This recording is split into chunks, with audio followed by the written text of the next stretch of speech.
Kam punuar për më shumë se 3 dekada në arsim, e në muajin e fundit, kur është dashur t'i marrin pagat, u del që nuk kanë përvojë pune më shumë se 12 vjet. Kjo i ka irrituar tej mase mësimdhënësit farizejes, sepse sipas tyre kjo është një kurdisje që në mënyrë të padrejtë t'i ndëshkojnë ata. Shumica e mësimdhënësve as që i kanë nënshkruar listat e pagave. Mësimdhënësi Jahyush Ahmeti thotë se nuk beson që ky është një gabim i thjeshtë, por dyshon se qeveria po e bën me qëllim një veprim të tillë. Po edhe individualisht, edhe në kuptimin e kolektivit, si shoqëri që jemi këtu, jo vetëm unë, po të gjithë që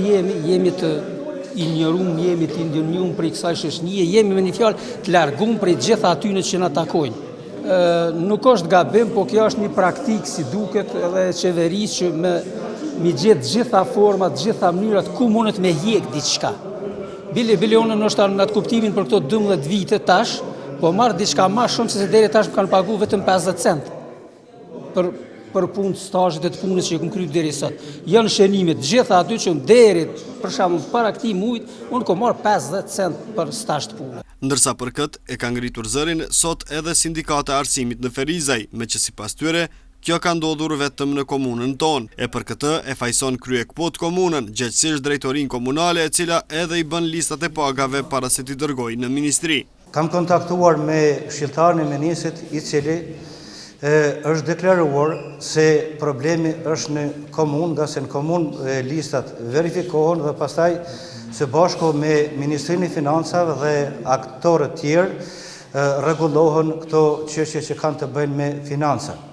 Dhe pa si që ka marrë konfirmimin nga këshilltari i ministrit, ka marrë të drejtori i arsimit në Ferizaj, ai mu ka përgjigjur se me siguri është ndonjë gabim teknik, por me qenë se i ka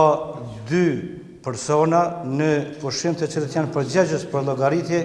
dhe financa, atëherë nga hëna do të shihet se ku është defekti, do të merren masat adekuate dhe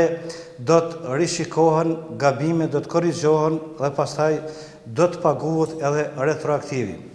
Por udhëheqësi komunal i arsimit thotë se faji nuk qëndron tek drejtoria e tij derisa këtë shmangje të njohjes së përvojës e quan më tepër gabim teknik derisa fajin e hedh tek Ministria e Administratës Publike.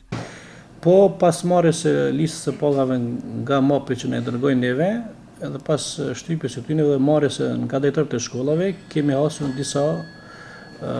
paragosi ku mungon përvoja apo eksperienca e mësimdhënësve, ashtu sikur e kemi pas deri më tani.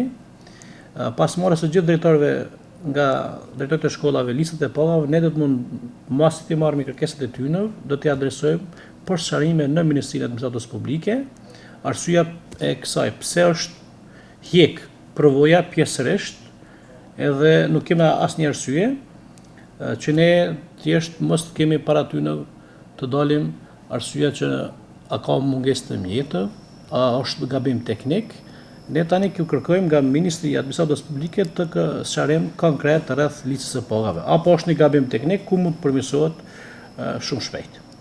E të kontaktuar me telefon zyrtar të Ministrisë së Administratës Publike, gjithsesi udhëheqësi i Departamentit të Financave dhe Shërbimeve të Përgjithshme, Ibrahim Shabani, tha se për të marrë një përgjigje për këtë çështje, televizioni Tema duhet t'u drejtohet me email, edhe përgjigjen do ta merr tek pas një jave ashtu siç parashihet me ligj. Ndërkaq deri atëherë mbetet të shihet se si do të rregullohet çështja e mungesës së përvojës së mësimdhënësve, të cilët janë dëmtuar në pagat e tyre rreth 50 euro.